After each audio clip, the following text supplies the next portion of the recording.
IB Nation Sports Talk up and rolling. It's Wednesday, and that means Mailbag Day, along with Vince D'Addario. I'm Sean Stiers. You look, is it me? Like, do you feel a little puffy in the face today?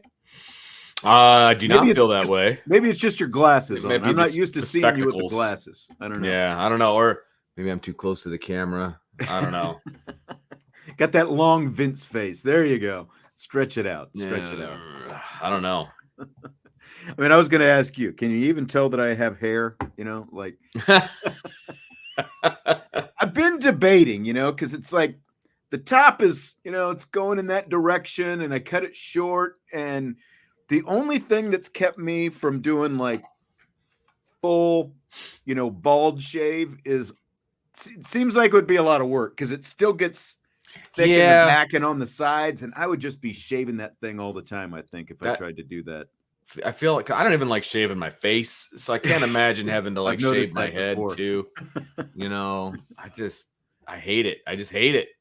So I would just do the stubble. I just keep it at the stubble. Just keep it stubble as much as possible. Yeah, I think so. Because even that's, because like it's like, man, I need to because I've been just about a year and a half ago, I just decided, why am I spending the $20+? Oh, agreed. Every 4 to 5 weeks. It's like, so I got a good set of clippers and I just started doing it myself. No, I think that's I think you nailed it with that. I think that you're absolutely doing the right thing on that front. Yeah.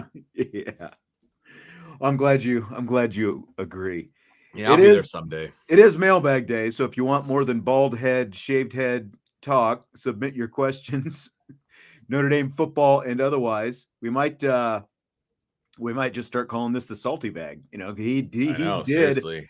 He did mail bomb it, and we were sitting here looking at the questions rolling in from Salty before we started the show. And the question that we had is, do you have all these questions typed out in advance and you just start copy paste post? Right? Like they come in so fast and furious in there. Have to. I didn't even have time to type them out. I know. We appreciate it, but hey, man, it has to be. Like, there's no way you're typing that fast. Do you remember the Floby? I do. Baldwin's errant shot writes a memo to buy Sean a Floby for Christmas. I do remember the Floby. I remember thinking about a Floby at one point. And that was even when I had more hair, back in those days. With the vacuum cleaner. Uh-huh. When I was in high school, there was a kid who had a Floby, and they used to cut their hair with it, and it was like a friend of ours, so it's not like we were making fun, but we were making fun. Like, it was definitely like he was proud of it. They were proud Floby users. Interesting. But yeah, we would hammer that kid, and it was pretty funny. I don't know. I mean, like, what's his name? Al Davis's son, the Raiders owner. Is it Mark? I think it's Mark. I think it's Mark. Yeah, like he looks like he cuts that. He looks like he's got a rug. Like, that looks like a rug, man. I know. It's just like sits there on the top of his head. Yeah, I don't know. You want to get to some of these many questions that Salty has hit us with? And I mean, there's a lot of good stuff in here. I'm not like, I will say, fun of him, so. Salty does a great job of also breaking the ice for people, because then other people start to put in questions, which is helpful, obviously, because we have some others from other people now. But yeah, man, we should. And he gets, like he throws it back. Well, I give you all these questions, and some, most of them go unread. And well, we can't like I feel like he's because that's how I look at it. It's like salty. Is salty getting salty? They're icebreakers. Yeah, but if we don't read them, save them for next time. Will Thor find his hammer this weekend? That might be the best one that he asked. I like it. For content purposes and because of the analogy. I think he nailed it, man. I think they nailed it. Look, as far as Thor is concerned, first of all, this is why you don't give people nicknames before you actually see them perform. That's right. Okay. This is on par with giving yourself a nickname. It's just not good. It's not good, and you'll never live up to it. And he hasn't. So we need to refrain from giving the nicknames, first of all. That's number one. Number two, you guys have seen him kick just fine.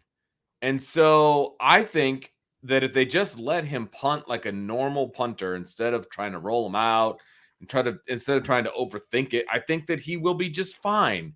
but you got to let him do it, which they haven't really done yet. Yeah, all these answers this week, from whether it was Marcus Freeman on Monday or Marty Biaggi, the special teams coordinator, yesterday, talking about like all these different, it's we want him to do this punt. Now we want to. There's like 5 or 6 different options that they have. How about just pick the one where he uses his big leg and he kicks it up in the air and he gets good at hang time and everybody else runs downfield and covers it. How about that one? I mean, it's felt like the whole thing was blown out of proportion to begin with and how good he was.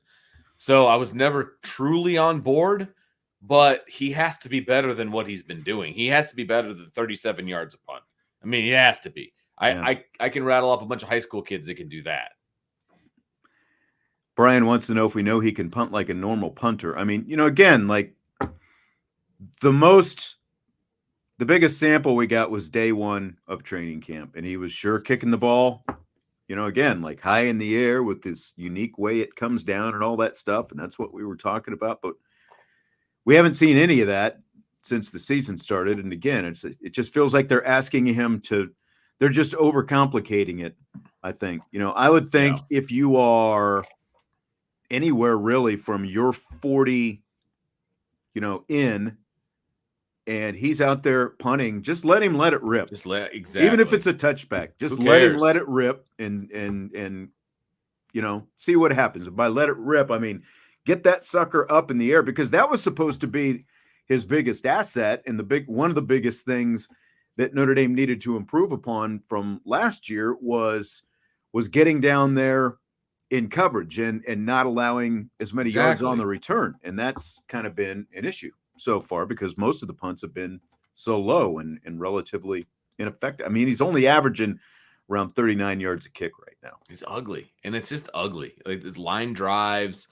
It's just not good. It's not good.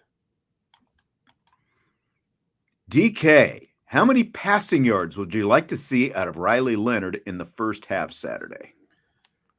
I mean, you said this one to me before the show, and I basically said I don't care as long as they're up by 4 touchdowns at halftime. To be honest with you, I don't care. I really don't care. I guess I care in the realm of I'm sick and tired of hearing people talk about it. So it would be nice if he put up a couple hundred yards in the first half.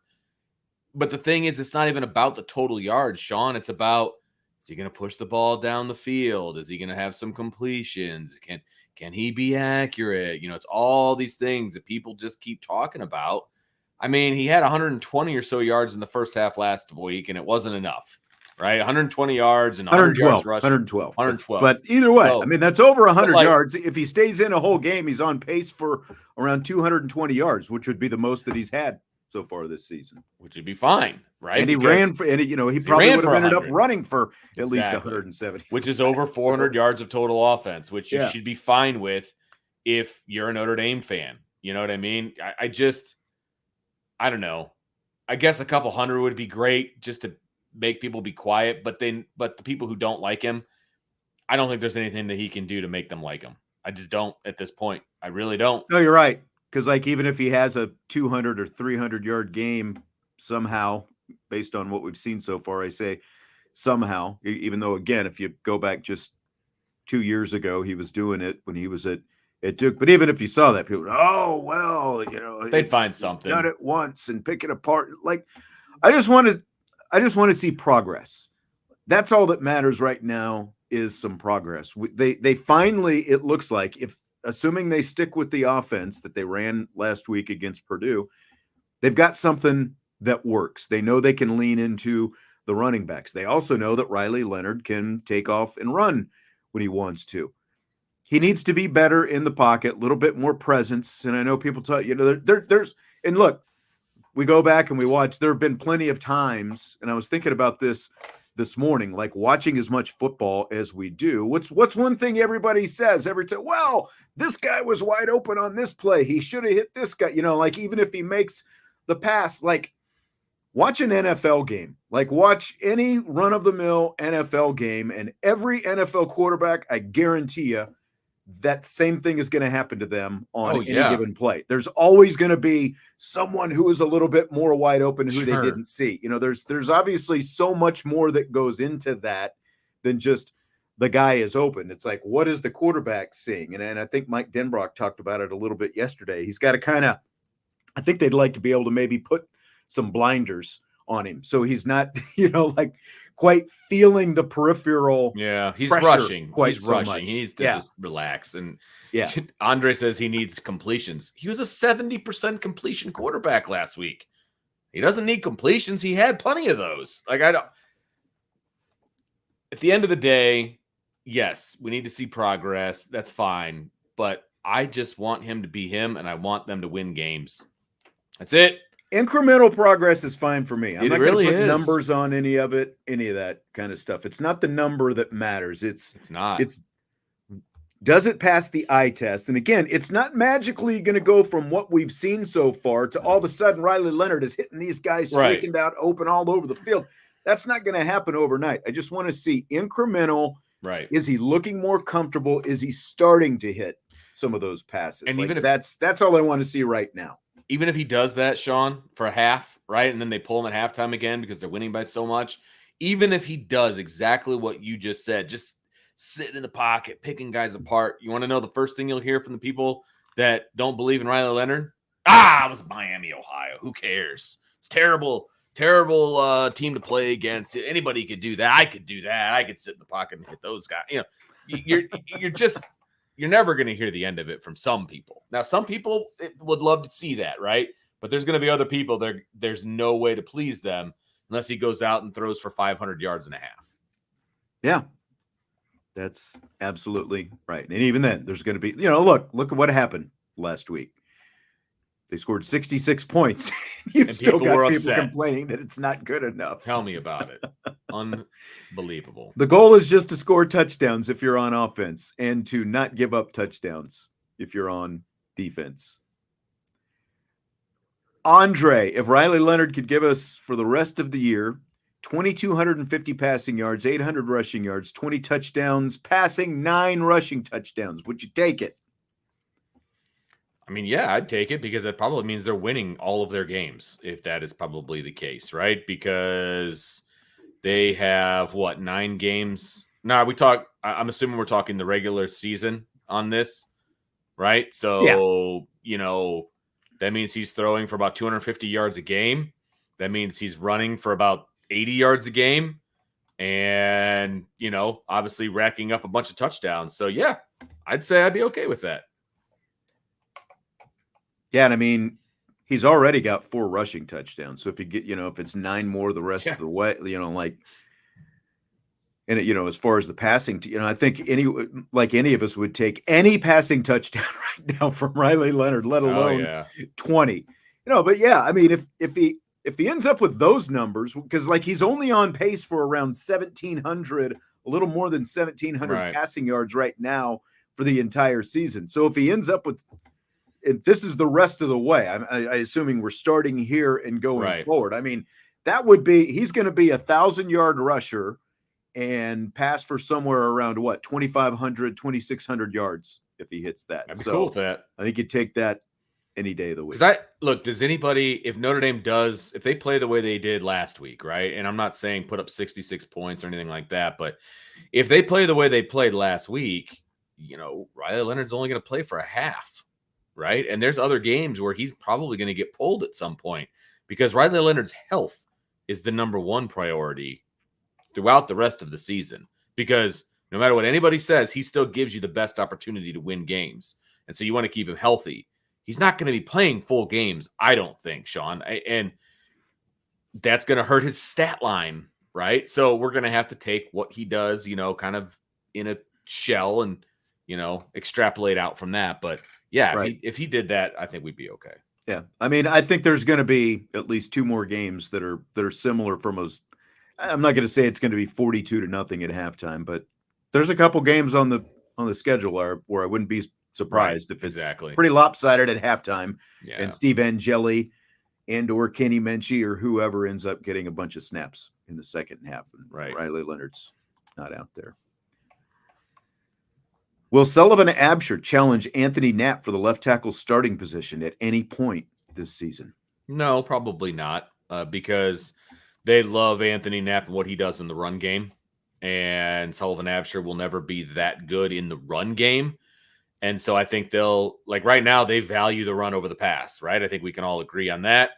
And by they, I mean the Notre Dame coaching staff. And so I think that they will do things to mitigate his lack of talent in the pass game at the moment, and it will get increasingly better, I would imagine. But they can, like last week, they moved the pocket. They did some different things to kind of mitigate the lack of pass game proficiency there. But he's really good in the run game, and that's why he won the job in the first place.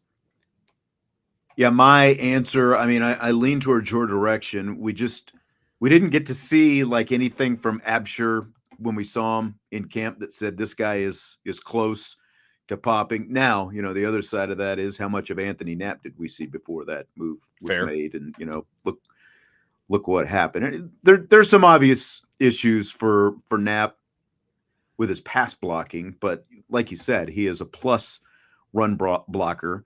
He does well. I mean, he's obviously a little bit undersized, and they're making do over there. You would hope that from a developmental standpoint, Abshire at least closes that gap at some point this season, but I can't see him seriously challenging for that job, like in season, considering he has zero experience himself, and Anthony Knapp, every time he steps on the field, is just getting that much more experience every time he steps out there. Did you have one that you wanted to go with next, or are you starting them up? I haven't seen any recently, but yeah, I just threw some up there. Okay. Yeah, we're all good.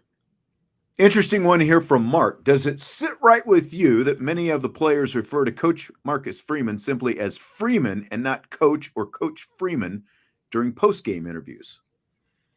This is a new day and age, folks. I hate to break it to you. This is not the days where, like when I grew up, when I would go over to a friend's house, it was Mr. and Mrs. Bobet. It was Mr. and Mrs. Smith. It was, whatever. Now everybody calls them by their first names. Like, it's pretty similar in the coaching world, too. I hate to break it to you.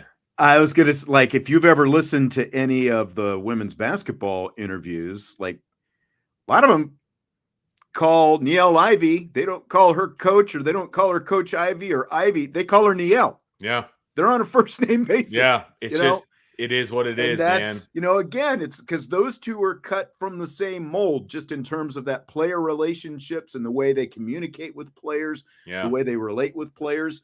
I mean, that's a big part of it, because you're talking about Freeman is 38 years old. Niele Ivy's just a little bit older, early 40s-ish, right around that, she's probably right around your age. I mean, she graduated in 2001, and that was her 5th year. So from college. So she's only right a couple around years there. older than me. Yeah. Yeah, exactly. Yep. So, I mean, that's just the era that we're in now. And the younger the coaches get, in terms of being, closer to the age of the players, I think we just continue to see even more of that. Yeah. I mean, and it's like, you're the weird one if you tell your kids' friends to call you Mr. or Mrs. whatever. Like, people introduce themselves as their first name. You know what I mean? And it makes it very weird when my friends bring people over that go to the school that I work at, because I'm Mr. DiDario at school. And then it's like, you know what I mean? So it's a weird dichotomy, but that unfortunately is the world that we live in nowadays. You know what I mean? And it's just weird. And I don't personally like it. I like those terms of respect, but that's just not the way things go anymore. We're older school, I know. That's just the way it is. Yeah. We're older. So I think I seem to remember like some players back when we were together just calling you DiDario from time to time. All the time. For that matter. All the time. Not even Coach or Coach DiDario, just DiDario. So I used to tell my kids in class when I was a teacher, is like, hey, because people, whatever reason, apparently DiDario is a very difficult name to pronounce for kids. There are multiple syllables and vowels and everything else in there. So I would tell them they can call me Mr. D or Coach or whatever, and that would be fine too. But yeah, you're absolutely right. There's plenty of people that I see now, and it's just DiDario. Hey, DiDario. Yeah, so that is what it is. It's better than hey, dummy. I get that at home. Don't we all? Will Kenny Minchie's dual threat abilities favor him over CJ Carr in the ideal Denbrock offense? Here's the funny thing. Kenny Minchie's a pocket passer, folks. He's not really a dual threat guy. He's just as mobile as CJ Carr is. So I think I understand why people think that he's dual threat, but that's not really his game. He would much rather sit in the pocket and throw the football. So I will say that. So no, I don't think he has it favors him over CJ Carr. Look, this might be controversial. I don't know. I tried to stay away from it as much as possible. But let's not overthink this. I will what will I do? Jesse said he would eat his shorts if Paul Skeens didn't have the sub, 2 ERA or 3 ERA after 20 starts. CJ Carr is going to be the starting quarterback next season. There you go. So I'll just make it as simple as okay. that. I thought you were going a different route. Okay, good. I won't make any guarantees. Yeah, but I feel the same way. Yeah. This is our opinion.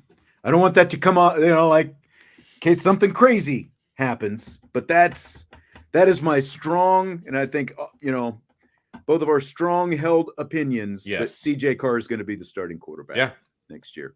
There's a whole season this year and a whole spring to get through and a whole training camp next of course. Year. But I'm pretty confident that that's the direction it's going to go in. Just based on everything that we've seen, and it hasn't been a ton, obviously. We don't see a whole lot more than a lot of other people, but it's just different. I don't know what else to tell everybody. It's just different.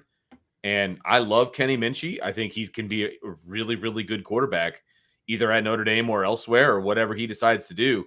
But CJ Carr is just in a different level. That's all I can say. He's at a different level. So, and I know we're building him up only to probably watch him crash and burn because it's still Notre Dame, but he's just at a different level.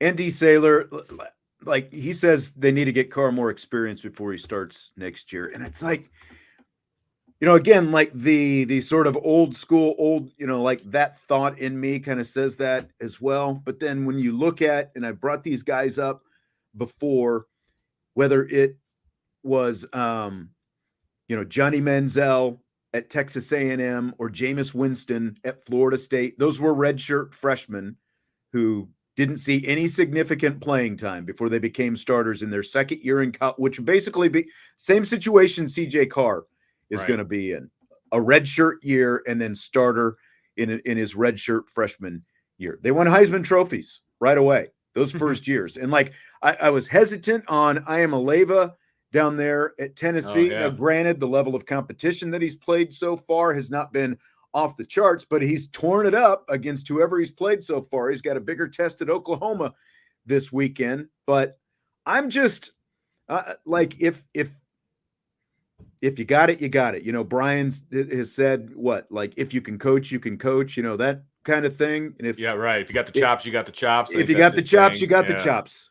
We all saw what happened in the spring. CJ Carr's got the chops, and he's going to have even more chops after going through this system and, and being around it for a year and a half by the time next August rolls around, when we're, getting deep into training camp and season and all that kind of stuff. So I'm not quite as concerned on that. If they're doing the right things behind the scenes with his development, and he's already got so much, both, physical skills, between the ears skills, all those different things. Yeah. And I will just add one more bit to this. I think it will be a true quarterback competition next year.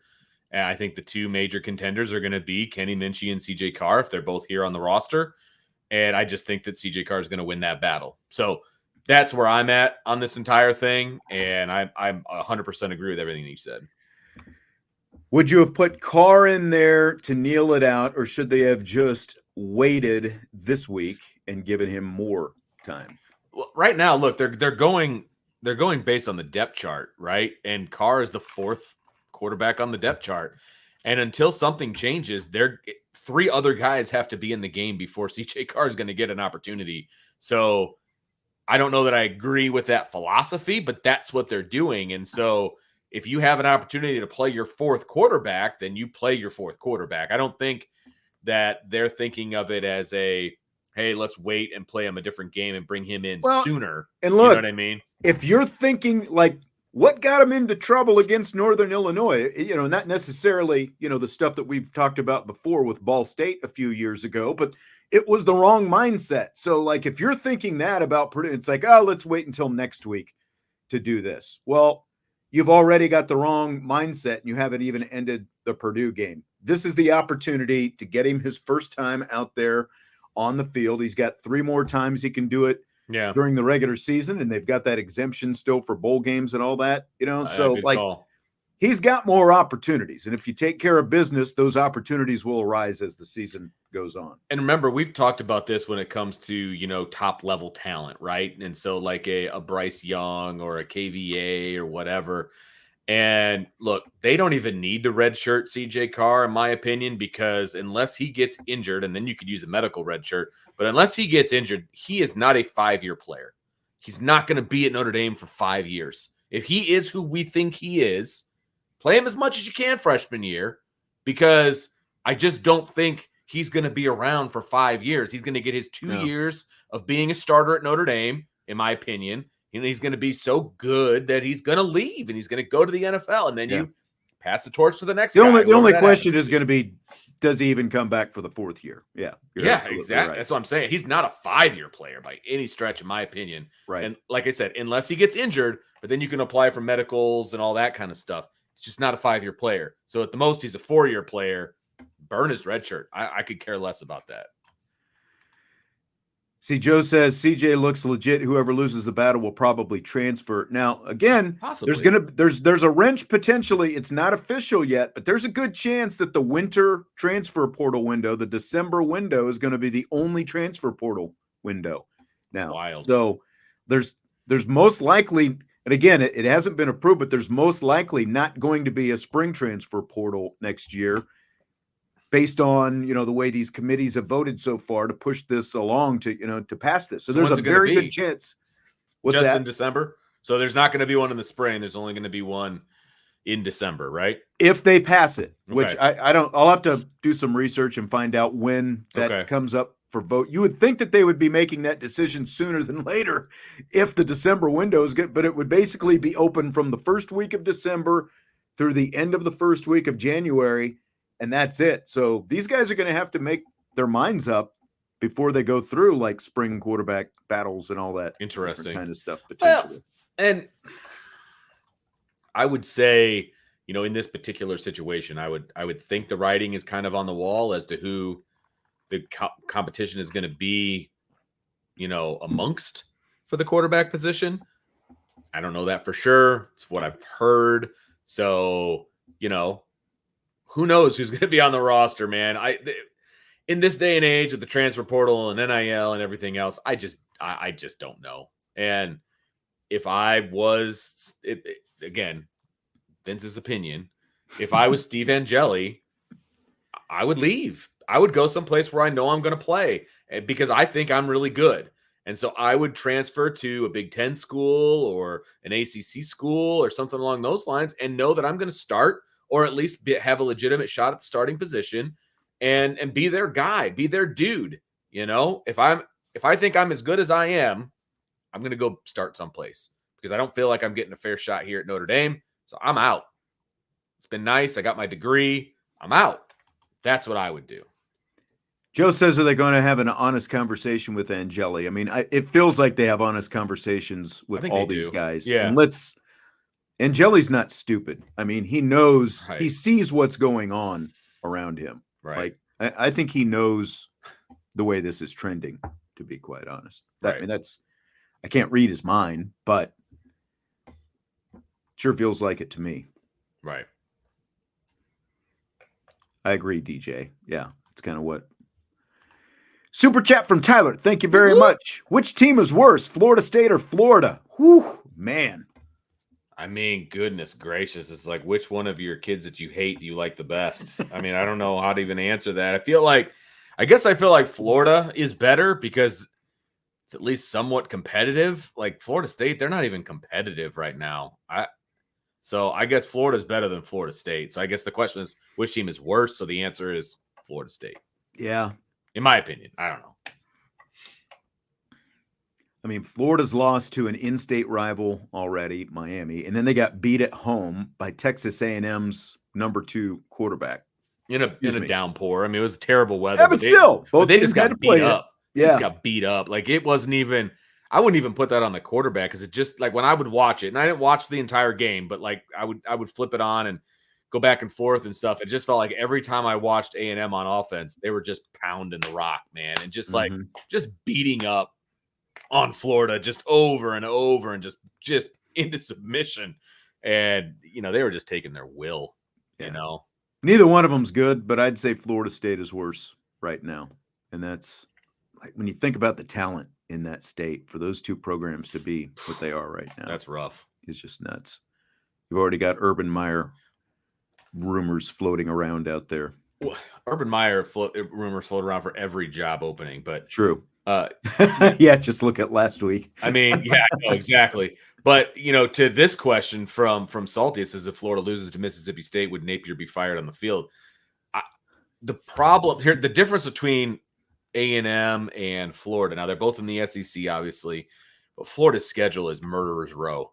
And they're just going to they're going to get up off the mat and just get pummeled, and then get off the mat and get pummeled. And it's rough, man. It is rough. Like there's no break in their schedule. It doesn't feel like.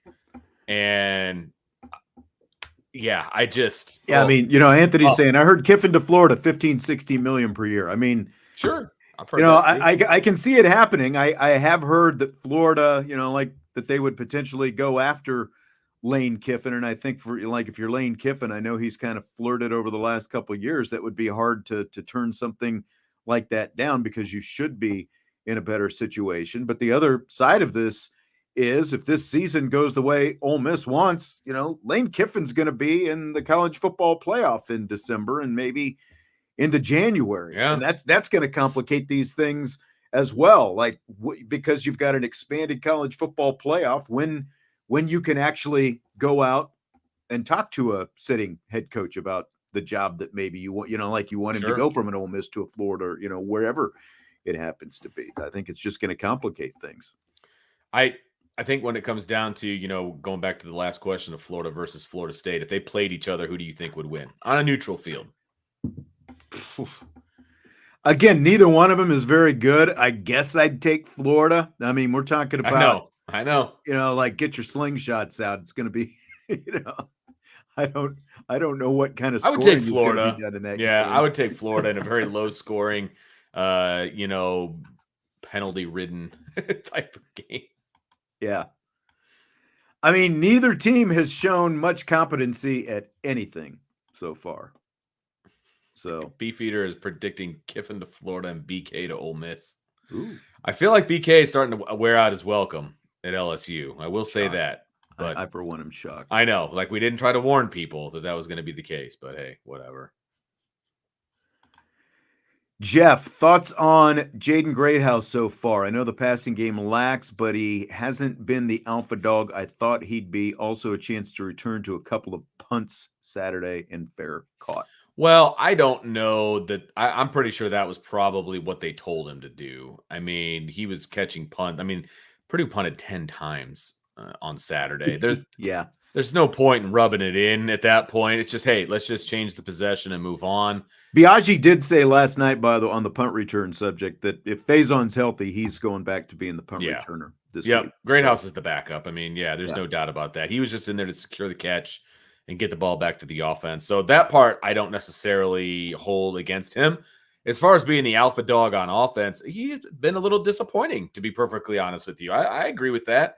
I think that Bo Collins has been a really good. I think right now, I would say Bo Collins is the alpha of that wide receiver room. I think that Chris Mitchell and Jaden Greathouse have been a little bit disappointing, but they're also not getting a ton of balls thrown their way. So I just think the passing game in general has been disappointing, but I had higher hopes for those other two. Outside of Bo Collins, who has stood out so far in the receiving corps? Nobody. That's that's what it is. If Greathouse makes that catch against Northern Illinois, that probably elevates his status for a Because they lot of probably us. win It's the like, game man, if he big catches that clutch, ball. yeah, big clutch catch, all the, all Yeah. that different kind of stuff. And, like the passing game is just sputtering, and that's why we need to see improvement. We all thought it was going to look different, and it's definitely not all on the receivers, whether it's Greathouse or anybody else. Riley Leonard has to That's uphold definitely part of it. his end of the bargain. The guy pulling the trigger has got to get those Yes, bullets out there. definitely part of it. And I think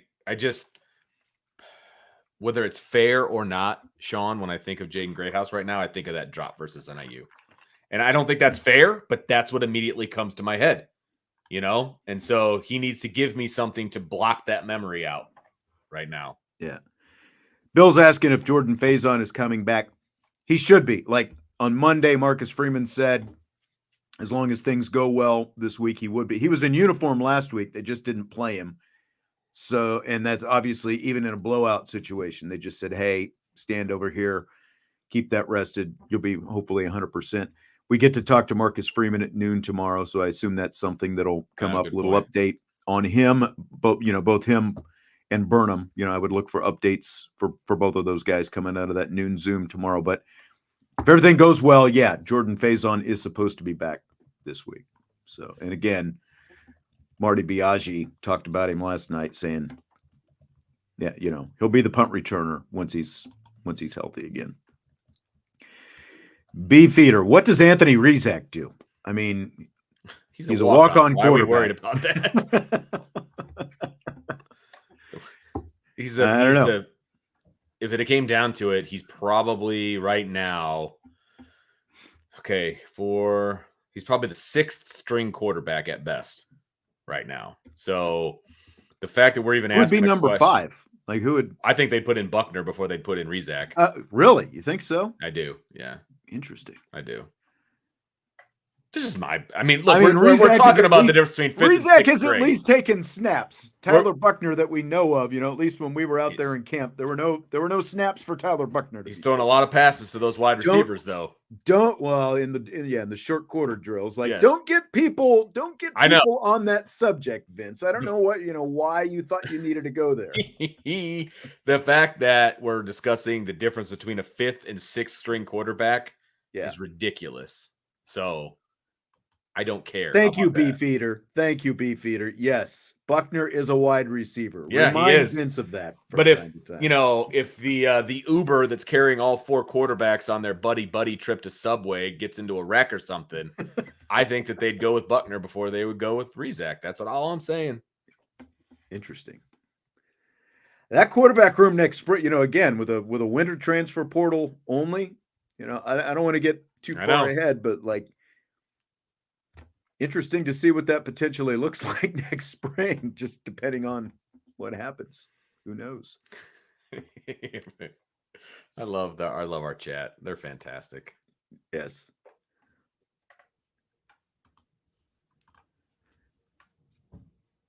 Interesting one from Salty. Interesting. Salty. If Florida State remains pathetic, will it still be a night game at Notre Dame? And if not, would another game be elevated to nighttime? What are you going to make Stanford a nighttime game, or what do you? Louisville will be the only one. It's already going to be on Peacock, so look. The short answer is no. They're not changing the start times of any of the games because that is run by TV, not Notre Dame, and so that's not changing. I don't know off the top of my head, but if you go look at November 9th, I guarantee you there's already a football game in the 3:30 slot for NBC. And I don't know, but they don't have that kind of flexibility. Yeah. So it's not going to change. Florida State screwed everybody by being terrible this year. They should have been a lot better than they are. And we're just going to get a snooze fest at night. I mean, that's just all there is to it. I mean, think about, if you look at their schedule, Sean, and I'll give you a second to look it up, the schedule for Florida State between now and November 9th, every single team that they're going to play, because Brian and I had this conversation this afternoon, every team that they play could beat them.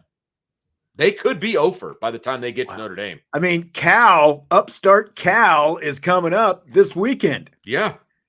Cal is tearing it up right now. Like there's already talk about, is Cal going to win the ACC? Thanks to that win over Auburn. Rattle off who they've got over the next like 6 weeks, whatever it is. So they've got Cal, then they go to SMU, then they've got Clemson at Duke. I would call that game a toss-up right now. Mm-hmm. At Miami, North Carolina, I'd call that probably another toss-up right now. And then Notre Dame. And then they finish with Charleston Southern and Florida.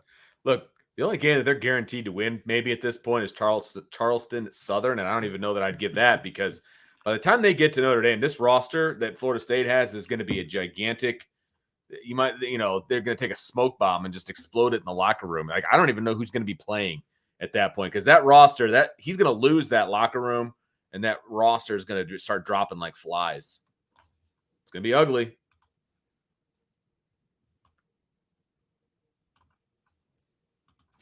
So on the TV subject, D. Trollhunter says there was a cool breakdown on Joel Klatt's show by a he corrected it later, by a Fox executive, not NBC. So like, meaning what? What do they like down? How they select the games, I think. And I might have listened to that. Was it the one that was back in the summer? I might have listened to that, kind of how they went through that process and stuff like that. And they do. It's like all these networks that, have overlapping connections and all this stuff. And, like to what you're talking about on that, like NBC, what you have to remember is NBC is not just broadcasting Notre Dame football anymore. They're part of the Big Ten deal. And because, they've got to have a Notre Dame game in prime time, and there's going to be two. Right. The Army game is going to be in prime time, the Shamrock Series game, but the Florida State game as well. And it's, it's like, what? There's just no. Louisville is the only other game that's more desirable, to put into prime time at this point. But if you do that in your NBC, then you've got to push. And I don't know what next week's Big Ten schedule looks like, but then you've got to push a Big Ten game that was supposed to be in prime time. You got to push that out of prime time. The only real question is, do you do it like ESPN does it, for example, with the 11-day window, where you wait, and then 11 days in advance you announce the kickoff time. Right. So like you're still giving like a week and a half notice to everybody. The game's going to be at 7:30 or 8 o'clock instead of 3:30 or noon or whatever. Like that's your only real option. Like if NBC would want to do something like that, but then you'd also have to get Notre Dame to agree to something, because that's again part of all those contracts and how that intertwines in terms of how they're picking the game times. Because they've got the Big Ten, right? Yeah. Okay. Exactly. So here are your Big Ten options on November 9th. You've got Purdue, Ohio State, Maryland, Oregon, Washington, Penn State, Michigan, IU, and Minnesota, Rutgers. Those are your options. And they're all TBD as far as time is concerned. Not a lot more desirable there in terms of sticking in the primetime window. You're probably better off just sticking with Notre Dame and Florida State. Because at least it has cachet from a name standpoint based on history. Exactly. So there's like none of those games really stick out to me. So one of those games is going to be the 3:30 game on NBC. I mean, right now there's 3 ranked teams, but they don't play each other. So, or 4 ranked teams, and none of them play each other. So yeah, they're not going to move that game. Dennis, thank you for that super sticker, my friend. Appreciate it. Dennis Stockton. Scott, can you do the entire Notre Dame fan base a service and explain why the Notre Dame offense needs to improve dramatically, but doesn't need to improve immediately? We can beat everyone up to USC with 14 I points. See what he's saying. I mean, Jesse and I were kind of talking about this yesterday. Everyone sort of does act like, going back to what we were talking about with the passing game. The passing game is not going to go from what it is to like 300 yards a game. Yeah, just not overnight. Leonard just spraying it all over the field overnight. The improvements that you're going to see might be very negligible over the course of the next month and a half. But what you hope is it does continue to improve over the next month and a half. And then you get to November, as hopefully you're back in college football playoff contention again, and you are ramping up, building up to that USC game at the end of the season. Look, but I agree. Like, You can beat everybody on the Yeah. schedule with the exact offense that you saw last week. Correct. Scott, you are 100% correct. You are 100% correct. It's just people have their sights set higher than just winning the games on their schedule. They want to win games in the postseason. And I don't disagree with them. I think this team is good enough to do that if they can get a better offense, right? I mean, that's what everybody's waiting to see. And I don't think you're going to, I don't want to repeat everything you just said because I completely agree with you on everything that you just said. We're on the same page. I mean, you nailed it, right? I mean, it would be great if we saw bigger passing numbers every week and the whole thing, but they don't have to. They could run that exact same offense. They're going to be really hard to stop. It's just you want to see them be able to stretch the field a little bit more. I totally understand that, but like, guys, we just saw a national champion last year run a very run-heavy offense the next thing with a really good defense. Yep. And they won the national championship. You know, made plays when they had to, obviously, with the quarterback. But he wasn't the reason they won most of those games. So, yeah, I agree.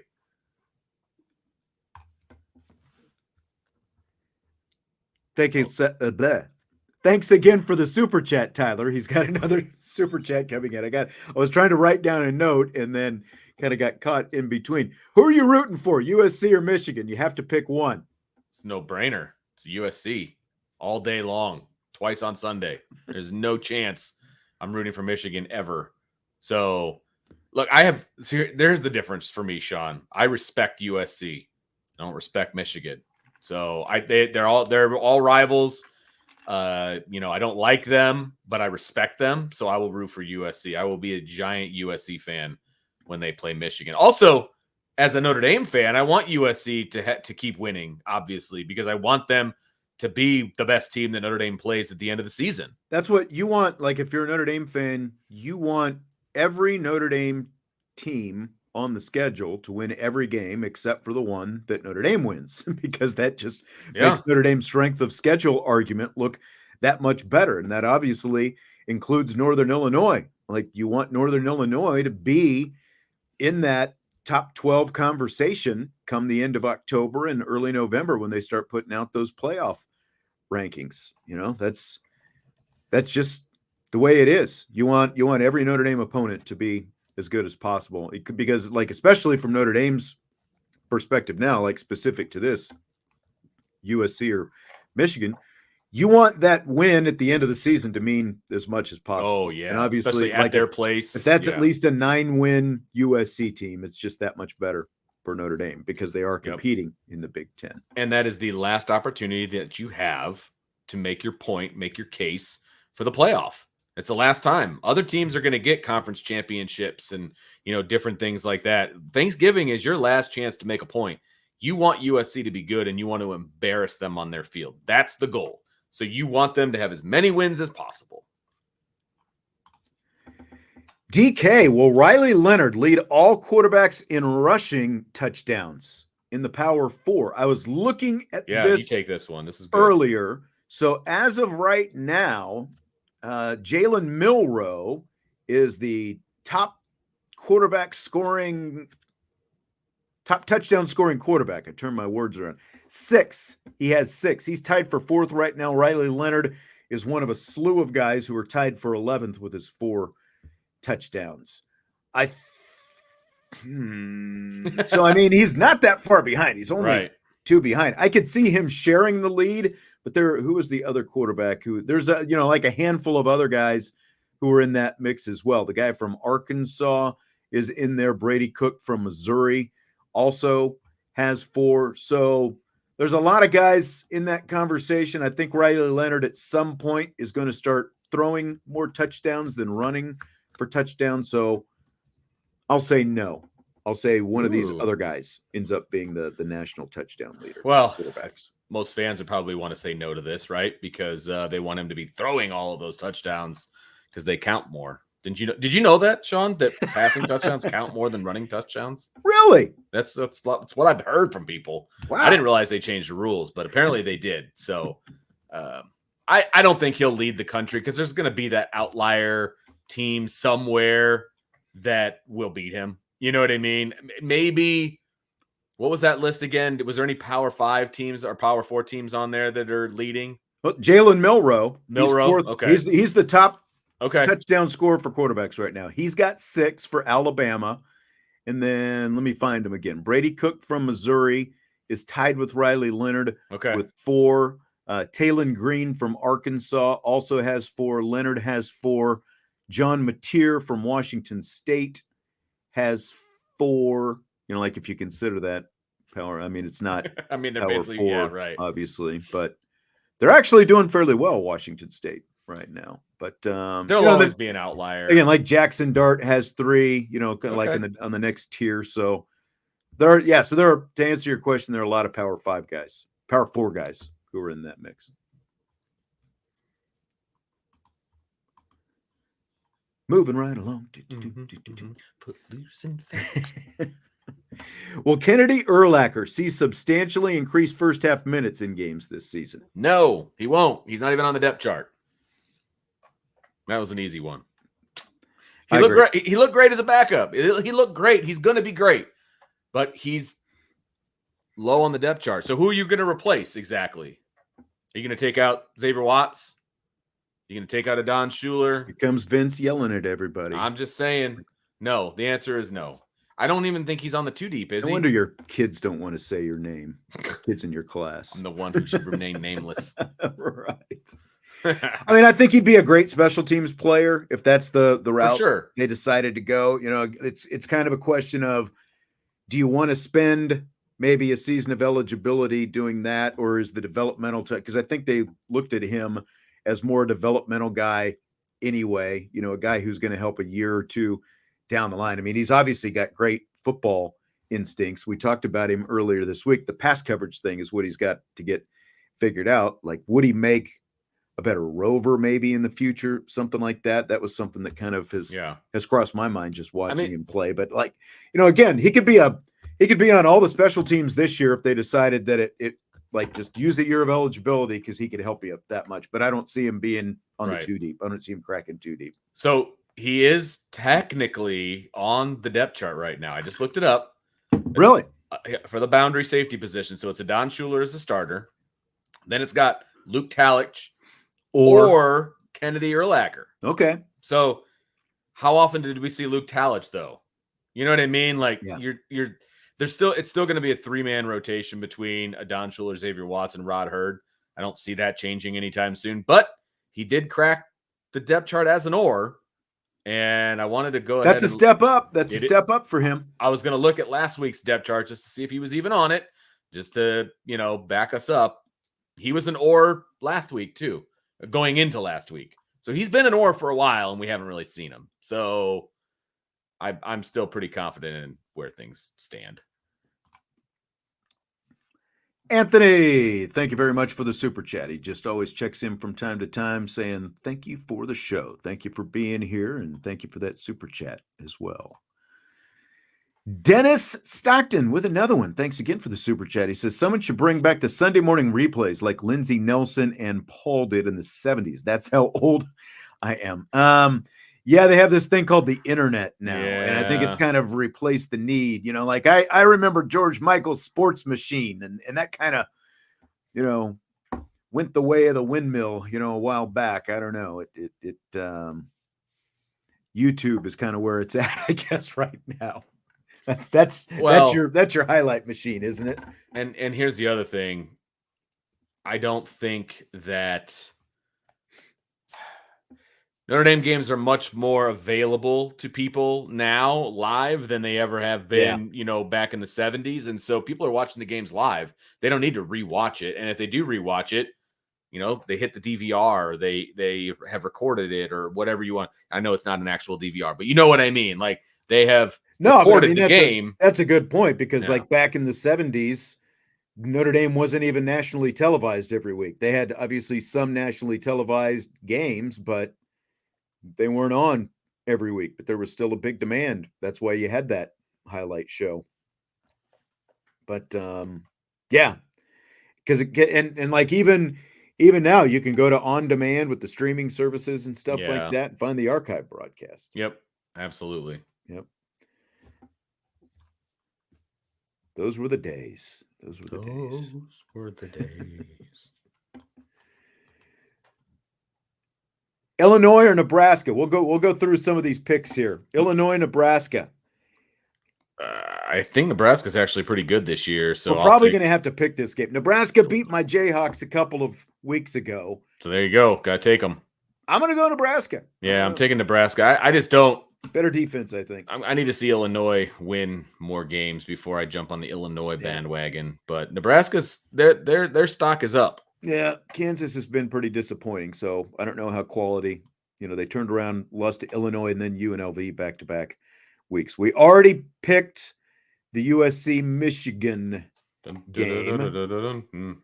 How about Tennessee, Oklahoma? I've got a feeling we're going to be picking these for the website. We haven't got the email yet saying, guys, get your picks in as soon as possible. That's true. It usually comes by now. It's got to be coming here pretty soon. Ooh, man, this is a tough one. I feel like I need to abstain courteously at this point because I need to do like when we get the pick, when we get the games we're supposed to pick, I actually do research on these games. Yeah. And I haven't done that. And I know that, Tennessee's got a lot of love going on right now. And I've never been a believer in the head coach at Oklahoma. So, I mean, my gut tells me I'm probably going to go Tennessee on this one, but I need to do more research. I know Tennessee is favored by, I want to say they might be a double-digit favorite. If they're not, it's like 7.5, something like that. Right now, they've just looked impressive so far. Again, this will be their biggest test, but big first SEC game for Oklahoma, hosting Tennessee. Do you believe in Oklahoma's coaching staff? No, I don't. Okay, just want to make sure I wasn't alone on that. Not based on what we've seen. The last couple of years. Brent Venables, Salina, Kansas guy. I think I've talked about that before. You have. He went to the rival high school in which town. Is why you know a lot of stuff about him. Yes. You and I had a conversation a few years ago. I know fun dirt stuff on him. That's what I'm saying. And you're like, he'll never get a head coaching job. The reason he'd been passed over so many times. How about that? Right. That's what I meant. But he got it back at the place where he essentially kind of made. Yeah. I think that's why he ultimately ended up getting it. Yes. Well, Kingston Viliamu Asa see increased minutes in the first halves of games this season. Look, he's playing pretty well. He's already in the rotation. I don't know that I see the rotation changing anytime soon. The defense has been playing just fine. So probably not, but I wouldn't be overly surprised if it did increase just a little bit. But yeah, I mean, I just don't know that they're gonna be super comfortable taking Kaiser off the field. More. No, yeah. That's exactly it. I do wonder maybe like with what's going on at Viper, could he factor in there just like in some pass rush situations and things like that? Could they use a linebacker for some of that? They might have to ultimately, just depending on how things go. I'll be kind of curious to see what that, because again, like we're all very confident in Boubacar Traore right now, but like he didn't like Tui Alamaka played even in the first half last week. It's not like we saw him making any real impact when he was in there. So is it a body? Is it impact? That kind of, so I think that would be maybe a spot where he could, is if they decide to go that direction, because like you said, I don't see them taking Kaiser off the field. We've already done that. Scott, what are the most significant factors in Riley Leonard's passing struggles? Some options: still learning a new offense, loss of confidence, some sort of injury, lack of trust in the offensive line / wide receivers, or other. Man, I'm going to go with loss of confidence because I don't think his injury is affecting his play. It certainly isn't affecting his running ability. And I don't think an off-shoulder injury is really going to affect the way he throws the ball. So in order of importance here and the way I think things are, I think it's loss of confidence is number one.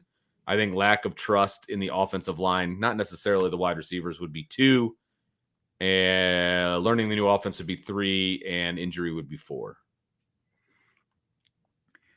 I won't rank him. I'll just say, like, I do feel like he still just he looked more confident last week, but probably between the fact, like, my early thought was, well, the guy is recovering from having all these surgeries and all this stuff, and maybe that's factored into it. Like he's a little gun shy, a little hesitant, whatever. But then you watch him run last week, and that was not an issue by any means.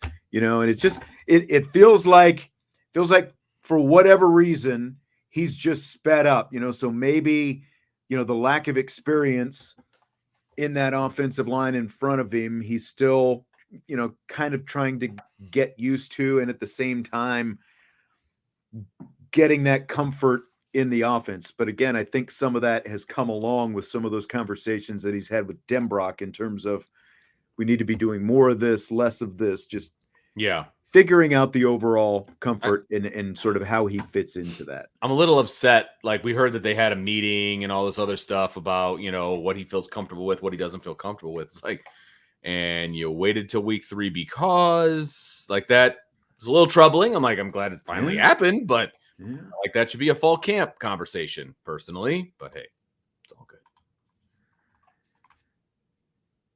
What do you think needs the most improvement defensively? I mean, God, they wouldn't have given up a single point last week if their own player didn't tackle their own player. So, I mean, I don't know that there's always things to work. I think the defensive line, I think the stars, I think the guys we thought were supposed to be stars on the defensive line need to prove that they're stars on a consistent basis because they haven't done it yet this year. So that's where I think the most improvement needs to be. I think the guys that we had a lot of confidence in need to show it, and then I'll be happy. The veterans, I need to see it from the veterans. Defensive line made a big leap, I felt like, from Northern Illinois to last week. But that is still, to me, like the linebackers for the most, there were some fit issues, some tackling issues against Northern Illinois. I feel like some of that sort of pairs with what they weren't getting from the defensive line, like in terms of, any kind of, just legit play up front. It was much better. The two veterans, look, there was a lot that was expected of Riley Leonard and Howard Cross coming into the season, and they haven't lived up to that billing yet. And I would just say that it starts with those two guys. If those two guys do what they're supposed to do, then everything else behind them falls in place. So that's kind of where I would go with that. Just interior defensive line just needs to be better. Okay, so PB and Jelly time. The only ones in the media that seem to be high on Leonard is IB. Can you explain why? One, said this a million times. That's a complete false statement, by the way. I have no idea what everybody else is saying. So that's a completely false statement. Let me find it. I saw it. There's only one person in the media that is pro Steve Angeli. How about that? Because that's a fact. That's what you're looking for. Now that I know who you're talking about. Right. So look, the bottom line is if you ask every person in the media who gives you the best chance to win on a consistent basis, they're all going to say, well, not all. The vast majority are going to say Riley Leonard. You're just not you're hearing what you want to hear, PB and Jelly time. I disagree with I disagree that the only people in the media that seem high on Riley Leonard is IB. I completely disagree with that. Again, I don't know. There's only one person who I can say who I've seen what seems to be some cheerleading for Steve Angeli, out there, and it comes on social. That's one way to put it. So again, like I have no idea what, like other people are saying, if it's podcasts or whatever else, but my opinion is not based on, what anyone else is saying. We form our own opinions on this. And I've said that Riley Leonard's passing game, we've talked about it on this show. The passing game needs to get better.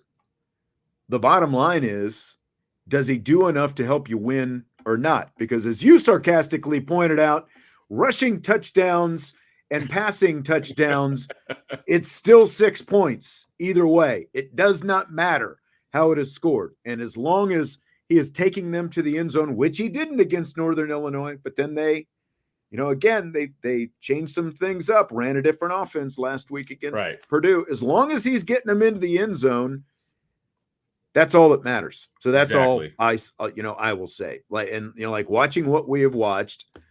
And again, you do still have a not so distant past with Riley Leonard, where he has shown that he can be a true dual threat quarterback. It's just a matter of him getting back to that point. But again, as Marcus Freeman said earlier this week, he also does not care if it is rushing or passing, as long as they win the game, figuring out how to win the game. So I guess that's all I got to say about that. Look, we don't generally bring up other people, and I do hesitate to do this, but I'm going to do it anyway. Tim Priester on Twitter today, Twitter X, whatever the hell you want to call it, was called out, for example, because he was, what does it say? He was called out as acting like state-run media to protect Riley Leonard. So clearly, he's at least saying that he thinks Riley Leonard is the right choice. Okay, because he's getting called out on saying that he's the right choice for all the wrong reasons or whatever, right? So clearly we're not the only ones saying that Riley Leonard is the right choice to start.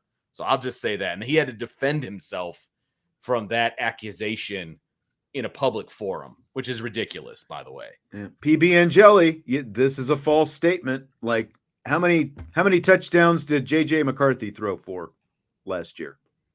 Good question. Like, they won a national championship, as Vince said earlier in the show, because of defense, how they played in the trenches, and a stout running game. Like, how many times did they throw the ball? 2 or 3 times or 5 times at the most in the second half? Their whole game plan was about beating you up, getting ahead with the running game, and winning that way. They did not win a national championship because of J.J. McCarthy last year. Right.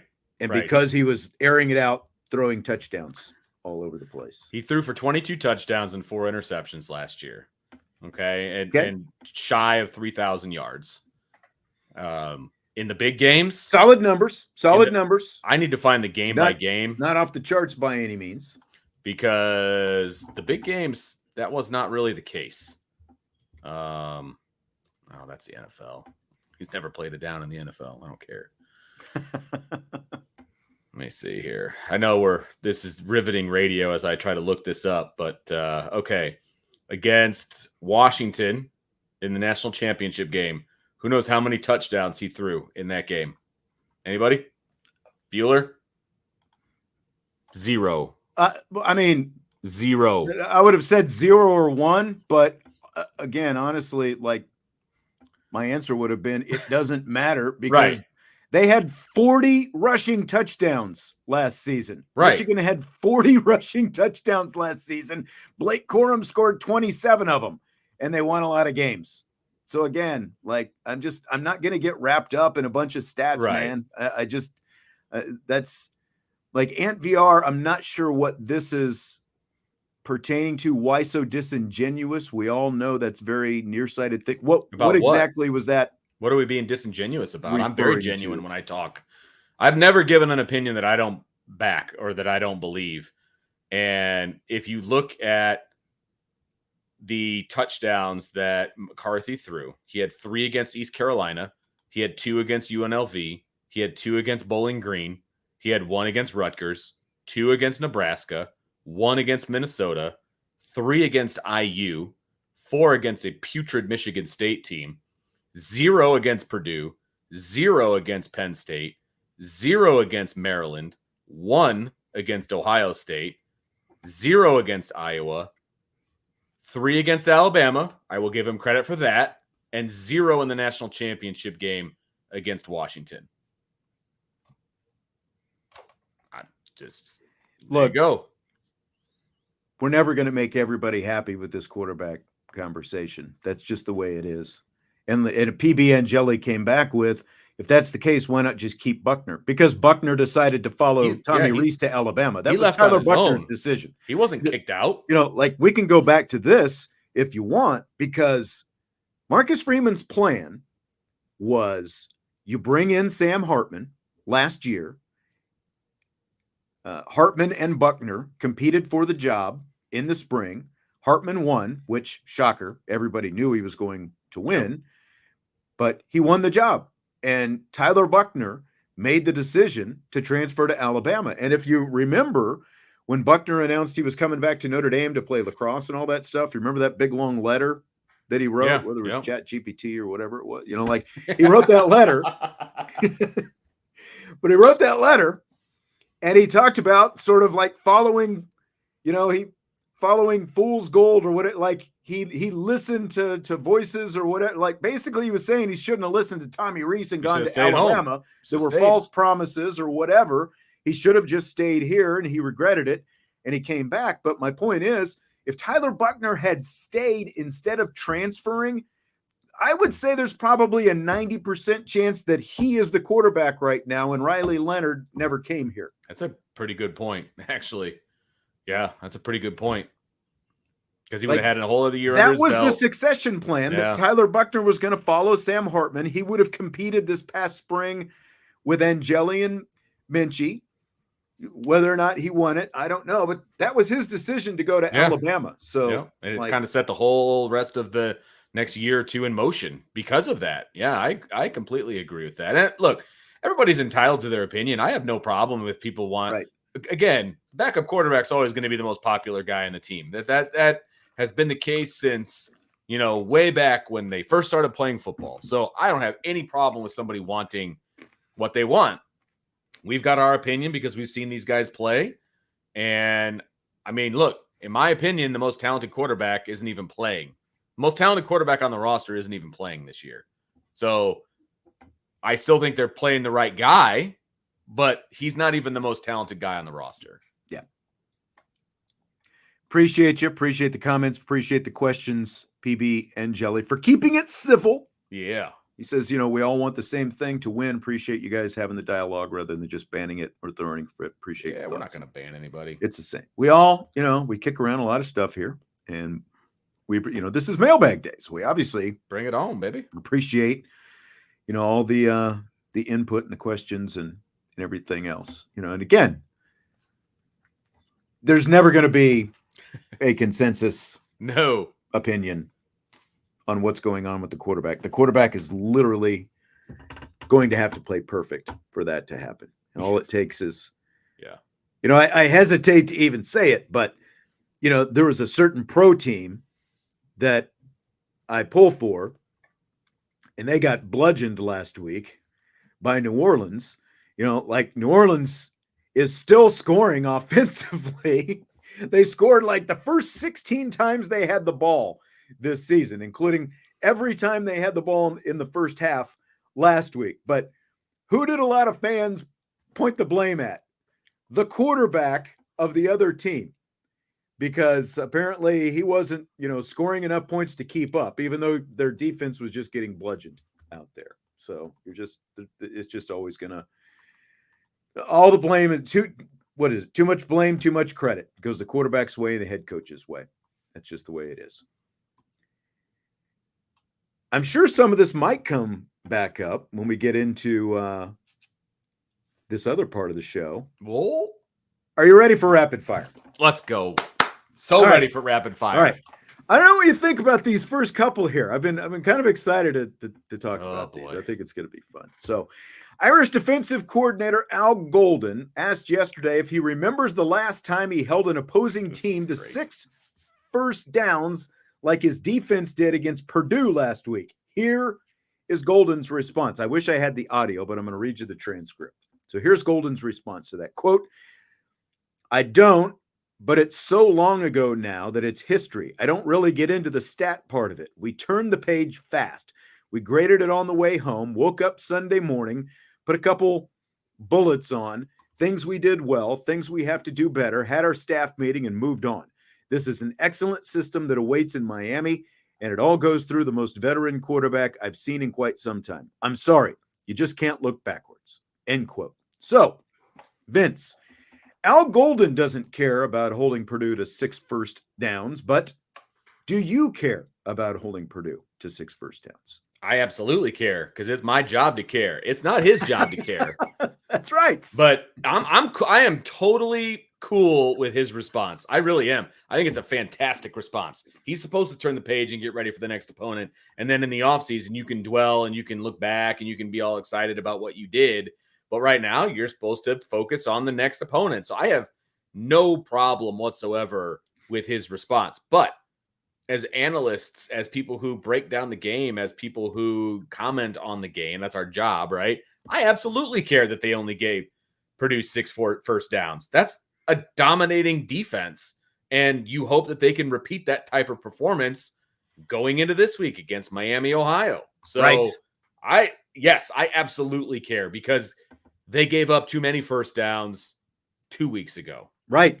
They couldn't get off the field 2 Correct. weeks ago because, every time that they were in a situation where they could, Northern Illinois stayed on the field and they kept milking them and grinding them a little bit. And I think it took its toll by the end of the game. Purdue punted 10 times in that game. They punted the first 5 times they had the ball in the game. And the only reason they didn't punt the first 6 times they had the ball was because Boubacar Traore had the pick 6 the 6th time they had the ball. So, the defense and Al Golden's guys, they are doing their job. And I absolutely care as well. I think it's a fantastic, stat, as much as he doesn't want to look at stats, that they made Purdue punt 10 times in the game. 10 times. That's Iowa level, with, even though Iowa's offense is better this year, but last couple of years, that is Iowa level offense right now.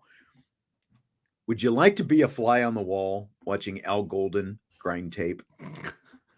I can only imagine, because they obviously took a bus down to Purdue. And if he's breaking down the film while on the bus, I can only imagine. He's got his laptop out. Just, oh, come on! Just getting so frustrated, that kind of a thing. And he didn't really have a whole lot of tape to grind through because there was a heck of a lot of 3 and outs after the first couple of series. True. That was a quick tape to get through, wasn't it? But I can because he's the kind of guy that would dwell on the negative, which I think is fantastic after you basically shut out a team and beat him by 59 points. He came up and he got off that bus pissed off about something. That's exactly that's right. How I see it. So yeah, the answer to your question is absolutely. I would love to watch it. I just picture Al Golden he's going to bed at 2 a.m. after he's practicing, he's grinding film all night, and then he's up at 6 a.m. and he's drinking his coffee while he's on his treadmill. And it's he's got his 3rd down game film on, and he's got it on his TV. Mad. Yeah, that's right. He's got his visor on, and he's got a pencil up, stuck up in his visor, and he's got his notepad out, and the whole thing. And then his wife's like, "Al, could you feed the dog before you leave?" And he's like, "How am I supposed to feed the dog? I got to figure out how I'm going to stop number 5 on 3rd down." That's what I see go. She's like, "Oh, Al, you'll figure it out." That's oh, Al. That's how I see. That's how I picture Al Golden's life going. Oh, he's fantastic. He's a slave to the film. He's one of those guys that has the mini treadmill at his desk. You know what I mean? At the office, right. He has to walk it off. As he's trying to figure out game film. That's right. But the answer is yes. I would love to be a fly on the wall watching that. So on that note, scale of 1 to 10, what is your confidence with this Fighting Irish defense this season? Oh, it's still pretty high. I mean, it's an 8, 8.5, maybe closing on a 9. It went down obviously after week 2 against Northern Illinois. I mean, they could have won that game for Notre Dame. As bad as everything else was, they still could have won the game for Notre Dame, right? And so it dropped a little bit. They didn't look good at times in that game. So, but then they come out and they did what they did against Purdue, and it was okay, they're back. They played with emotion. They played with a little. I believe Brian and I call it a little P&V, a little piss and vinegar. They played with that on Saturday. Yeah. I want to see that kind of a defense. It's just flying to the football, using their athleticism and their speed, making good tackles in space, all of those different things. They did all of that on Saturday. do it again and do it again and do it again and prove that you are an elite defense. And that's the thing. Yeah. I mean, I would put it probably high 8 pushing 9 right now, because as Golden said a week ago at this time, look, they played okay versus Northern Illinois, but at the end of the day, they didn't play well enough to get the team to the win. Yeah. And they needed to get them the win. Like Northern Illinois hit those explosive plays in the first half, and specifically Brown hit the explosive plays in the first half. But they also, like we were talking about, even when they weren't hitting the explosive plays, they still just made you feel uncomfortable, almost like an option offense, just kept kind of moving those sticks a little bit farther than they probably should have after the first contact. And like the yards after contact against Northern Illinois was just nuts. There was none of that. They were just so much more fundamentally sound this past week. And now you look at the fact that they have only allowed 36 points through 3 games, 12 points a game right now. And like, I don't think that they played a really good game last week, but I don't think they've played their best game yet. And that's what's kind of scary, because I think this defense still has so much upside, based on what we've seen so far. Completely agree. We have yet to see the best, because nobody's going to give them credit for the way they played against Purdue. Purdue's probably going to be a sub 500 team. They got a tough schedule ahead of them. They're not a great football team, obviously. So they're not going to get a lot of credit for that. They're going to need to shut down team after team after team, and then they'll start getting some credit. Right. So offensive coordinator Mike Denbrock, got some comments from him from last night as well. He was asked what he learned about Steve Angeli after seeing Angeli get his first game action of the season against Purdue last week. What'd you learn about Steve Angeli that you didn't know? Here's the response from Mike Denbrock. Quote, I don't know that I've learned anything in particular that I didn't already know, if that's what your question is. I watched him very intently in the bowl game and paid attention to how he did in live game reps. Watched him all spring, watched him in fall camp. It's all pretty much the same thing that I've seen right along. He's got great leadership. He's got the ability to make some throws that we need to make offensively, and did a good job while he was in there. End quote. So that response, Vince, is blank. The perfect response. It's perfect. Everything he said is 100% accurate. He is a good leader. He's a loud leader. He's a vocal leader. He's a good leader. The fact that he said he's got the ability to make some throws, not the ability to make all the throws. He's got the ability to make some. He's got the ability to make some throws, and that we need to make offensively, and he did a good job while he was in there. Those are all true statements. So I think he nailed it. I think that's absolutely accurate. Yeah. And Brian, NY, he is what he is. Yeah. That's Brian's response. And he is who I thought he was. Yeah. No that's more, exactly no less. What Denbrock said. He's like, I've watched him intently. This is who he is. And he's absolutely right. He did a great job on some of the one read throws, threw it to a wide open tight end. Great. Ended up throw to a second wide open tight end. Great. When they set him up to be able to make that throw. Correct. The exact same plays that they were running earlier. And when he had to make some other decisions, he got sacked. Like, that's Steve Angeli in a nutshell. Like, his entire career was right there in a nice little frame against Purdue. Like, that's who he is.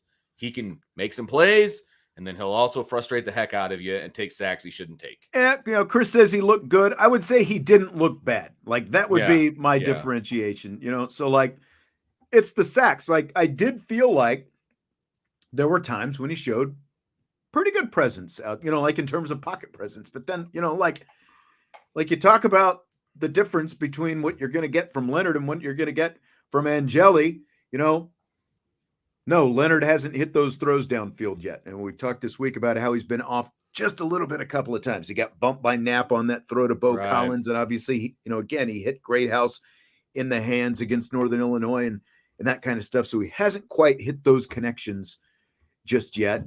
But he's shown that he can make plays with his legs. Now, does he get out and maybe start taking off too soon sometimes? Sure. But the difference is Steve Angeli, there's a little bit of quicksand there that he's running in. Like, if he even thinks about making those moves, he's got no move to elude that rush, and he got sacked 3 times in the Right. second half. And Chris came back and he says, those were bad sacks. I agree, but I think it's easy to fix by throwing it away. That's the problem. He's a third-year guy. He should already be throwing it away. That's the problem. That in itself is the problem, Chris. That's exactly what he should have done. But that's a good point too. You got to remember, like, Riley Leonard is not a 5th-year guy. He's only in his 4th year right now. People keep saying that he's in his 5th year. I've heard that from multiple, like, people in the media saying that he's in his 5th year. Like, no, he's not. He was not a grad transfer. Right. They assume that because of he came from the portal. Easy thing to check. This is only his 4th year. He's a true senior right now. He played a handful of games as a true freshman, played a full season as a sophomore, and then the injuries, partial season last year. This is only his 4th year. He's only a year ahead, 1 year ahead of Steve Angeli right now. So, like, when you think about that in terms of development and who's done what and all that different kind of stuff. So, yeah. DK, just curious, did those sacks end those drives? I don't remember. Do you remember the answer to that? I've got my notebook. I stopped keeping track of the play-by-play. That's a good point, because I did too. Quarter, to be honest with you. So because it was to the point, like, what's the purpose in any of this? He was sacked on 1st and 10 that I've got written down here. And that was on Notre Dame's, I think it was their 3rd drive. I'm looking at the 2nd drive. And that's kind of where I stopped, because it was, I stopped in the end of the 3rd quarter. So, yeah. Let's see. I've got the play-by-play here digitally, but it's probably going to take way too long to find it. He did take off running, the next play after that, and got a pretty good gain, but again, like, he had a wide open field, because everybody else, it was like 2nd and 20 after the sack, so everybody else was 30 yards downfield. So let's see.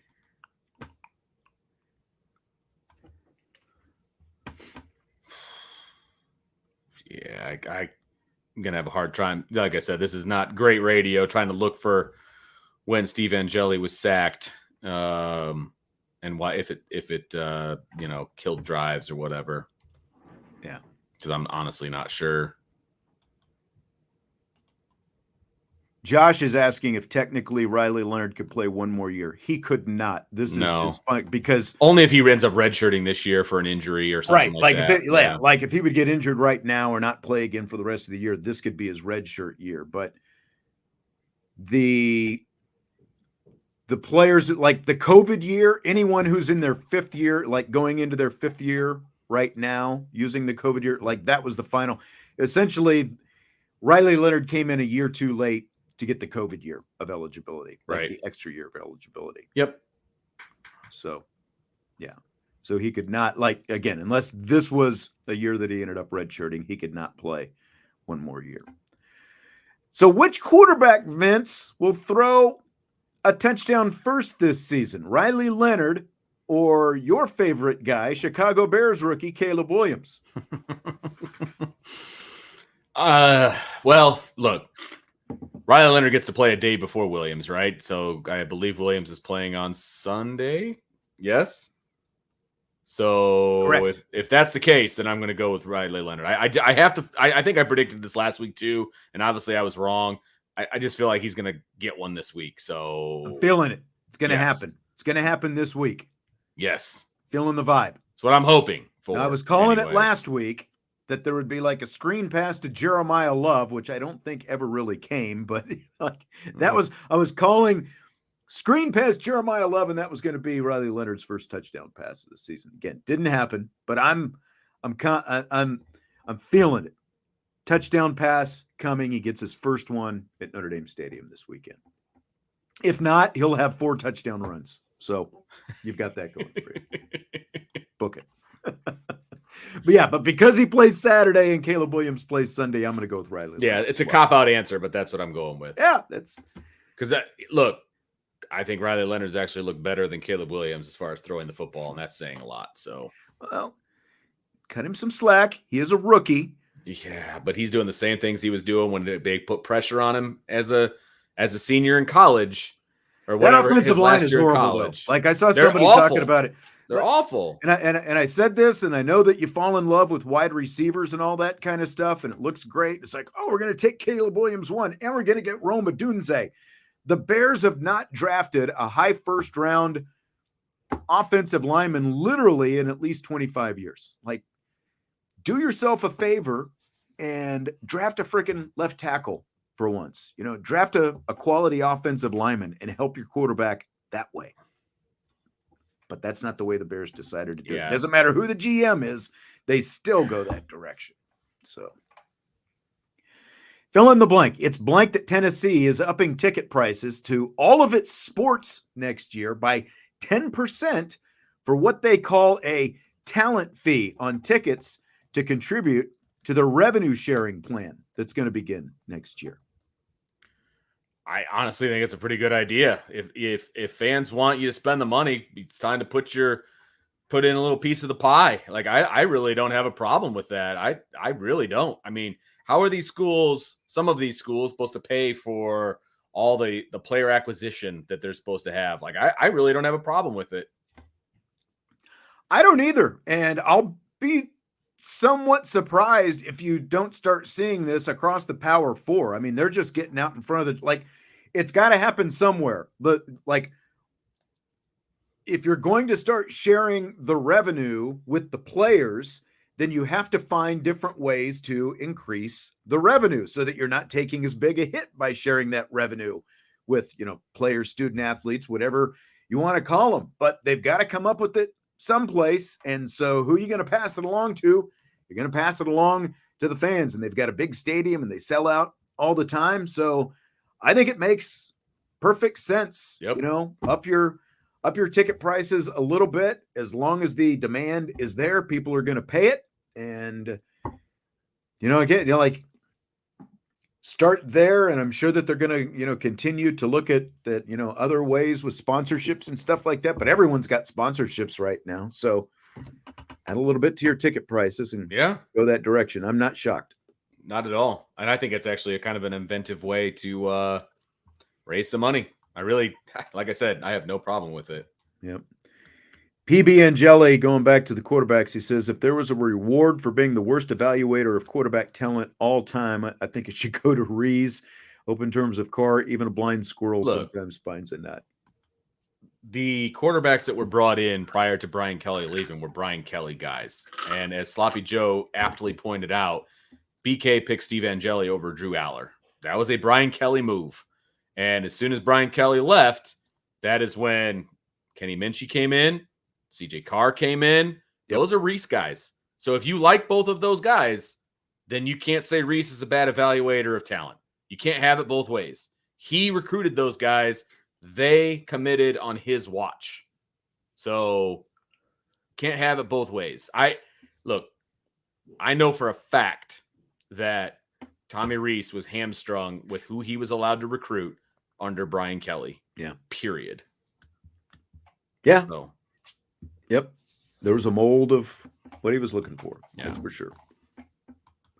A certain way of doing things. And I think that we can all agree that that's in a better place now than it was 3 years ago. Oh, yeah, 100%. And now, look, since Rees left, they're still doing a great job, getting guys with Gaduli and Denbrock and Freeman. I think they've picked up the torch or the baton, whatever analogy you want to use. But the quarterback recruiting has been in a good place for the last, 3 or 4 cycles.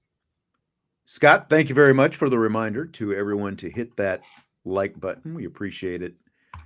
As always, Steven says he thinks Bean was better than Daniels for Kansas. Usually backup quarterbacks are worse, but sometimes unathletic backups are just ballers. I mean, Bean got better over time, basically because he got more reps and he had some experience coming from, I think it was North Texas that he came to Kansas from 2 years ago, the year TCU ended up going undefeated. That's when Daniels first got hurt toward the end of the first half of that game, and what ended up being a one possession game right down to the wire. And in that game specifically, Bean threw a couple of unfortunate interceptions that I think if Daniels is in that game. Kansas probably wins that game, and TCU never ends up playing in the national championship game. And we don't have to see the most lopsided national championship game that we've seen so far. I think the biggest thing with Daniels is just he hasn't been able to stay healthy. And I think that he's showing a lot of rust from sitting out with the back injury that he had all last year. But I mean, being played better than I thought he would last year. But again, I felt like he got better as he got more reps over time. One more question here tonight. Fill in the blank. It's blank that the Pittsburgh Penguins have players hand deliver season tickets to the season ticket holders. I think it's freaking awesome. Like, that is so old school, by the way, just like actual like person to person, interaction, and you're spending all kinds of money on season tickets. Honestly, that's the least they can do is have some players deliver that stuff. I think it's freaking cool, man. I dig it. I think it's really cool for professional athletes to be going door to door delivering, wearing their jerseys and like the whole, like, I think that's freaking awesome. Yeah, it's a pretty cool deal. And I know, like, Muffet used to do that with women's basketball. They would go out and handle. I'm not sure if Niele still does that or not. I can't, I'm not saying she doesn't, but I know that, like Muffet did it. But the fact that you've got professional athletes, I think more, especially in the smaller markets where you need that kind of connection, I think more teams should do that. Get your players and go, even if you're going to do, like they do fan fests and some stuff, even if you're not going to go door to door, like put on a little event and invite the season ticket holders, and you've got your players there and they get to, like hand them out to them. Yeah, I've got Joe Smith, and then you get a little photo op with Joe and his family and that kind of stuff. I think it's awesome. I do understand that it can be, Pittsburgh's not a small area either. So I'm sure it's a lot of season tickets to hand out and all that. But, just that little touch, man, I think it's awesome because, the fans are now going to identify with some of those players. Like, he's the one that came to my house, and root him on. And I just think it's really cool. Yep, I do too. And I saw some of this on social media the other day. It was like, oh, yeah. Good on the Penguins and good use of social media, like to be able to kind of show what you're doing there, doing that kind of stuff. I thought it was really cool. Right. All right. Well, I think that's going to do it for tonight, Vince. I think we covered quite a bit. I think this is great from DK. IB should hand deliver my mug and t-shirt. I agree. Who says you get a mug and t-shirt? If he's a part of the Gold Club or what, I forget all the breakdowns, but they get special like IB Club mug and a t-shirt or something like that. So I agree. I think you need to send that right up the chain to the boss man. I think he needs to be delivering stuff to you. I think you're right. Hey, look, if you guys are all, because there, we've got people all over the country. We got some people, obviously north of the border. If the boss wants to foot the bill, I got spring break coming up. I will be more than happy to deliver some stuff. Yeah, we do a little road trip. Go hand deliver some stuff. If it'd be fun. As long as paying the motels and the gas and all that kind of stuff, why not? Get in the old RV we've been trying to get forever. That's exactly right.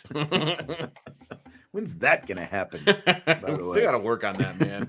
I know. This year's not going to work, obviously, because there's really no good game for that. I think Purdue is probably the best game for that. But I still think we should do it for Lambeau. Still got my eye on that. Okay. 2026. I've done a little pre-scouting. I know from what I understand, they've got an RV lot up there. So that's all I'm saying. Could be fun. All I'm saying it needs to happen. And we can have Tommy be our driver. It's a professional driver. I trust him. That's a good idea.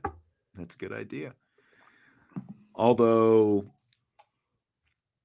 like getting into like sleeping in close quarters with, like, is he a snorer? Is he? Tommy, you mean? Yeah, like a lot of unknowns there. Yeah. It's a good point. Like I did an overnight once. This has been a long time ago with someone I used to work with, a couple, and it's like, I didn't realize that I wasn't gonna be able to sleep all night because you snore. Yeah, that's rough. Someone by the way. And I'm sure it is. I think I know exactly who it is, but I got another story for you when we get out of here. So. Oh, okay. Yep. I love it when you tease the off-air stuff and you just tick off the listeners as to what it is we're going to talk about. We're going to talk about you. That's what we're going to do. What? Not you, them. All right. Well, that's going to do it for tonight. Appreciate you. As always, we'll have some of Marcus Freeman's noon Zoom comments on the show tomorrow. And it's also We In, We Out day on Thursday's show. So if you haven't done so already, head to the new Champions Lounge, post your questions there, and we will have them on tomorrow's show. We will talk to you then. I'm a Nation Sports Talk.